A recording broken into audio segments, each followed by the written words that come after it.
یہ مت سمجھنا کہ مردے کو اب کچھ پتہ نہیں چلتا، یہاں تک کہ حدیث میں ہے تمہارے چلنے کے چپلوں کی آواز تک وہ مردہ سنتا ہے۔ بولنے کی آواز تو چھوڑے، چلنے کی آواز بھی وہ قبر میں سنتا ہے۔ ہر چیز زندوں کے کانوں سے زیادہ کان اس کے تیز سنائی دیتا ہے اس کو، اور جب لوگ چھوڑ کر کے جا رہے ہوتے ہیں وہ اس قدر گھبراہٹ کا شکار ہوتا ہے کہ اس تنگ و تاریک کوٹھری میں پہلی بار اس کو ڈالا گیا ہے۔ زندگی بھر کبھی اتنے چھوٹے گڑھے میں نہیں سویا۔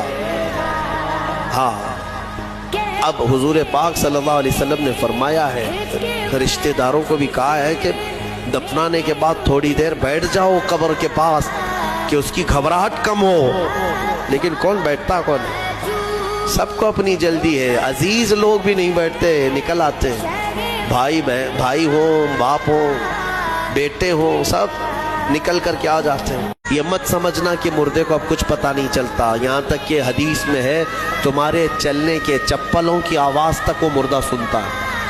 بولنے کی آواز تو چھوڑے، چلنے کی آواز بھی وہ قبر میں سنتا ہے۔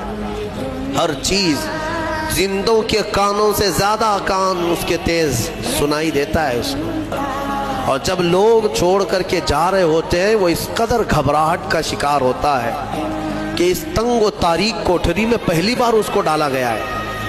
زندگی بھر کبھی اتنے چھوٹے گڑھے میں نہیں سویا۔ ہاں، اب حضور پاک صلی اللہ علیہ وسلم نے فرمایا ہے، رشتہ داروں کو بھی کہا ہے کہ دفنانے کے بعد تھوڑی دیر بیٹھ جاؤ قبر کے پاس کہ اس کی گھبراہٹ کم ہو، لیکن کون بیٹھتا کون ہے؟ سب کو اپنی جلدی ہے، عزیز لوگ بھی نہیں بیٹھتے، نکل آتے، بھائی ہوں، باپ ہوں، بیٹے ہوں، سب نکل کر کے آ جاتے ہیں۔